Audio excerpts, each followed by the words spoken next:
یاد رکھیے گا کہ انسان اللہ تبارک و تعالیٰ نے اسے کان دیے ہیں تو وہ کچھ سنے گا بھی، اللہ نے اسے آنکھیں دی ہیں تو وہ کچھ دیکھے گا بھی، رب تعالیٰ نے اسے زبان دی ہے تو وہ کچھ بولے گا بھی، اللہ نے اسے ذہن دیا ہے تو کچھ نہ کچھ وہ سوچے گا بھی۔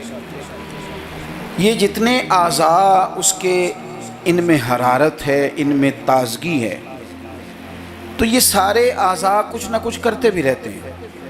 اگر وجود کے اعضاء اپنا کام صحیح طریقے سے کریں گے تو اجر پائیں گے، ورنہ قرآن مجید نے کہا ہے کہ آنکھوں سے بھی سوال ہوگا، کانوں سے بھی سوال ہوگا، زبان اور دل سے بھی پوچھا جائے گا۔ یہ ساری چیزیں صبح قیامت ان سے سوال جواب کیا جائے گا۔ یہ اعضاء جتنے ہیں یہ کچھ نہ کچھ کریں گے۔ میرے رب کریم نے نبی پاک صلی اللہ تعالیٰ علیہ وآلہ وسلم کی محبت ہم پہ ضروری قرار دے کے پتہ ہے ہمارے اعضاء کی ڈیوٹی کیا لگائی ہے؟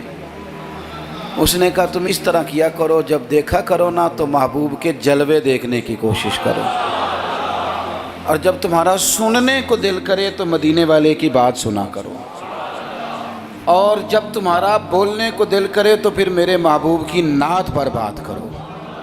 یہ اپنے اعضاء کو اس کام لگاؤ، یہ تمہاری محبت مصطفیٰ کریم علیہ السلام میں یہ چیزیں تمہارے لیے دلیل بن جائیں گی، یہ ایک نمونہ بن جائیں گی کہ حضور سے پیار ہے۔ نبی پاک علیہ السلام کا ذکر میری اور آپ کی نعت کا، تعریف کا محتاج نہیں۔ کیوں کہ رب فرماتا ہے وَرَفَعْنَا لَكَ ذِكْرَكَ، اے محبوب ہم نے آپ کے لیے آپ کے ذکر کو بلند کر دیا ہے، ہم نے آپ کے لیے آپ کے تذکرے کو بلند کر دیا۔ تو جن کے ذکر کو اللہ نے بلندی دے دی ہے اس پر کوئی شاعر نعت نہ بھی لکھے، کوئی اچھا نعت خواہ نعت نہ بھی پڑھے، معاذ اللہ، کوئی مجمع نعت سننے نہ بھی آئے، تو حضور کا ذکر تو اللہ نے بلند کر دیا ہے۔ لیکن یاد رکھو کہ جب شعر حضور کی تعریف میں لکھا جاتا ہے تو شعر لکھنے والا اپنا کلام سنوار لیتا ہے، اور جب محفل نعت میں لوگ آ کے بیٹھتے ہیں حضور کے نام پہ بیٹھتے ہیں، وہ کسی سیاسی جلسے کے لیے جمع نہیں ہوتے، وہ اپنے کسی دنیاوی مقصد کے لیے احتجاج کرنے جمع نہیں ہوتے، وہ حضور کی میلاد کے نام پر اکٹھے ہوتے ہیں۔ خلاق عالم کے فرشتے تو گواہی دیتے ہوں گے نا، یا اللہ دیکھ کے آئے ہیں ہم، وہ تیرے محبوب کے لیے جمع ہوئے تھے۔ نعت خوانوں کیا کمال ہو جائے اگر ہم نعت خوانی کے ساتھ مخلص ہو جائیں، تمہیں پتہ چل جائے گا جب صبح قیامت تمہاری اس نعت خوانی کا وزن ہوگا، تمہیں مزہ آ جائے گا۔ سب سے آگے آگے حسان بن ثابت ہوں گے، اور پھر یہ نعت خوانوں کی پوری لائن حضور کی بارگاہ میں جائے گی۔ تم اپنے آپ کو کیوں کمزور کرتے ہو چند ہزار پہ بیچ کے؟ میری ملت کے نعت خوانوں ملا شریف آ گیا، نعت کے حسن کو سمجھو تو صحیح یارو۔ سب سے آگے نعت خوانوں کی لائن میں حضرت حسان بن ثابت ہوں گے، اور قیامت تک جو حضور کی نعت پڑھنے والا ہوگا وہ سارے اس لائن میں ہوں گے۔ تمہیں پتہ ہے اس لائن میں کون کون ہوگا؟ ملا عبد الرحمن جامی بھی ہوں گے، سعدی شیرازی بھی ہوں گے۔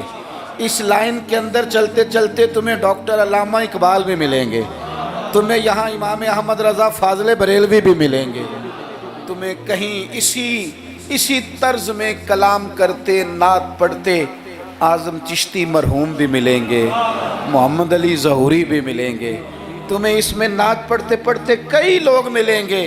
کتنے نصیبوں والے ہو، اس لائن میں جاؤ گے جس لائن میں رسول اللہ کے غلام لگے ہوں گے۔ اعلیٰ حضرت کہتے ہیں یہ تیری زبان حضور کے لیے، حضور کے لیے، یہ اللہ نے بنائی ہے اپنے ذکر کے لیے، محبوب کریم کی نعت کے لیے۔ تو کیا کریں؟